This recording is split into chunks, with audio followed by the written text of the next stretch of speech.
Tadi kamu mengatakan tidak mau hamil, karena ini akan mengikat kamu pada penderitaan yang lebih dalam lagi, kata dokter mengingatkan. Itu betul, dan sekarang saja saya sudah menderita oleh kelakuan suami. Ditambah lagi mertua laki-laki yang sering sekali pinjam uang sama oma saya, tapi tidak pernah dibayar. Dan dia berkata pada oma, jangan beritahu Indah dan Ronald, karena hutangnya sudah banyak tapi masih mau pinjam lagi. Oma memberitahu saya hal ini. Saya berkata pada Oma, tidak usah dipinjamkan lagi. Katakan saja Oma belum terima uang dari Padang, kata Indah. Oma usahanya apa? Tanya dokter. Di Padang beliau punya kebun kelapa yang luas. Selain itu juga punya rumah yang besar-besar dan banyak kamarnya. Kamar-kamar itu disewakan sama karyawan-karyawan kantor. Semua itu dikelola oleh orang-orang kepercayaan Oma. 3 atau 4 bulan sekali, orang-orang kepercayaan Oma ini mengirimkan uang serta perinciannya setelah dipotong gaji beberapa orang yang dipekerjakan Oma di sana. Oma sangat sayang sama saya. Semua kekurangan rumah tangga saya Oma yang mencukupi. Jadi Ronald tidak pernah tahu bahwa uang gaji yang diberikan pada saya jauh dari cukup. Karena saya tidak mengeluh soal uang, kata Indah. Kerjanya apa suami kamu? Tanya dokter. Sales di sebuah perusahaan yang bergerak di bidang piping. Dokter mengangguk-angguk, lalu berkata, silakan lanjut. Dok, tadi saya mengatakan tidak mau hamil karena ini akan mengikat saya pada penderitaan yang lebih dalam lagi.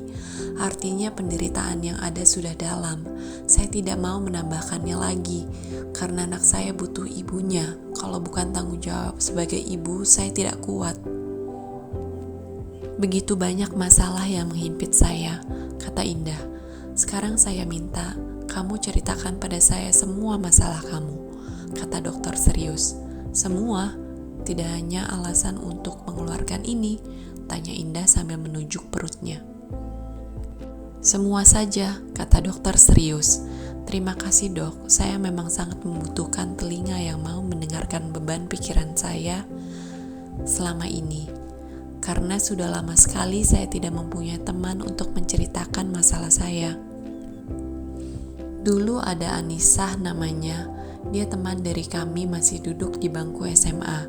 Kami kehilangan kontak sejak dia bawa suaminya pindah ke Palembang. Sekarang kamu bisa cerita pada saya, kata dokter. Baiklah, saya akan mulai. Saat saya menikah sama Ronald, status saya janda dengan 1 anak. Todi namanya, sekarang sudah berumur 4 tahun. Maka oma saya mendaftarkan Todi di sekolah TK dekat rumah. Waktu papinya Ronald datang ke rumah, Ronald memberitahu bahwa Todi sudah didaftarkan ke sekolah TK. Papinya marah dengan berkata, buang-buang uang saja, untuk apa masuk TK? Nanti saja kalau umurnya sudah 6 tahun, langsung masuk SD. Sudah kamu bayar uang pangkalnya? Saya dari kamar mendengar percakapan mereka. Langsung keluar dan berkata, Pap, semua sudah dibayar lunas oleh oma saya. Uang pangkal, uang seragam, bahkan uang sekolah untuk 1 tahun. Papi kan tahu oma saya banyak uang. Beliau diam saja. Saya rasa beliau malu karena selama ini dikiranya saya tidak tahu tentang hutangnya yang tidak dibayar pada oma. Melihat itu, saya kasihan. Di lain sisi, saya merasa kesal. Karena selalu ikut campur dalam segala urusan rumah tangga kami. Ronald juga selalu membuat kesal. Apa-apa selalu melapor sama papinya, kata Indah. Sebenarnya kalau sudah berumah tangga, tidak seharusnya melapor pada orang tua. Suami istri harus bisa menentukan apa yang baik buat keluarganya, dan orang tua juga tidak usah mencampuri urusan rumah tangga anaknya, kecuali pendapatnya diminta, kata dokter. Seharusnya memang begitu, tapi yang terjadi dalam rumah tangga saya lain. Ada apa-apa anaknya selalu melapor, dan si bapak juga selalu mengkontrol anaknya. Karena dari awal beliau tidak setuju anaknya menikah dengan saya yang berstatus janda. Bahkan saat itu dia mengeluarkan kata-kata yang sampai saat ini mempengaruhi jiwa anaknya. Kata Indah, beliau mengeluarkan kata-kata apa? Tanya dokter. Saya malas menceritakannya. Intinya, saya sangat menderita menikah sama Ronald oleh kelakuannya. Perlu dokter ketahui, saya menikah sama dia bukan karena cinta, namun keadaan saat itu menuntut kami agar cepat menikah. Tapi tolong, dokter jangan berasumsi kalau saya menikah sama Ronald karena saya hamil, kata Indah. Kamu harus cerita agar bebannya terasa ringan. Tadi katanya perlu telinga untuk mendengarkan beban kamu, kata dokter.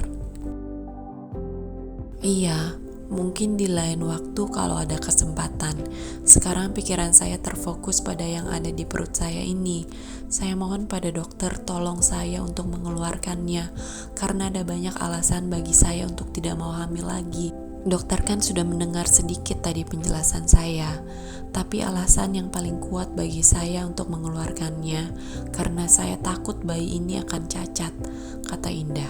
Sekarang katakan pada saya, kenapa kamu begitu takut bayi ini akan cacat? Apa alasannya? Tanya dokter serius.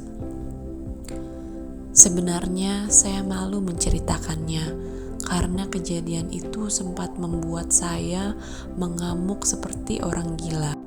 Saya tidak dapat mengontrol emosi saya malam itu, kata Indah. Tidak usah malu, saya kan dokter, cerita saja, kata dokter. Baiklah, saya akan menceritakannya. Suami saya itu kan kerjanya lebih banyak di luar kota daripada di Jakarta. Suatu malam pulang dari luar kota, dia melakukan tugasnya sebagai suami. Setelah selesai, dia memperlihatkan penisnya sambil berkata, pecah ini tadi karena gesekan. Saya lihat ada 3 bisul kecil, ada darah dan nananya. Saya panik lalu bertanya, kenapa bisa bisulan begitu? Dia menjawab dengan santai sambil menyeka darah dan nananya itu dengan celana dalamnya. Ini gara-gara temanku mengajak main lonte. Mimiknya begitu tenang seperti tidak bersalah. Emosi saya meledak.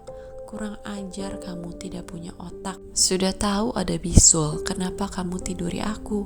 Darah dan nananya pasti masuk ke rahim aku. Otak kamu tidak dipakai, kata saya sambil mencakar dan menarik rambutnya.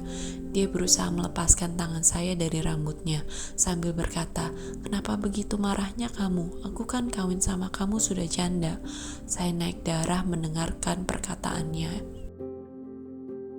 Saya dorong dia sekuat tenaga. Saya ambil botol Coca-Cola yang ada di meja, lalu saya ancam dia, berani mendekat saya pecahkan kepala kamu yang tidak ada otaknya itu. Apa kamu pikir karena aku janda saat kamu nikahi boleh kamu kotori dengan penyakit yang kamu dapat dari lonte? Jawab, jangan diam kamu.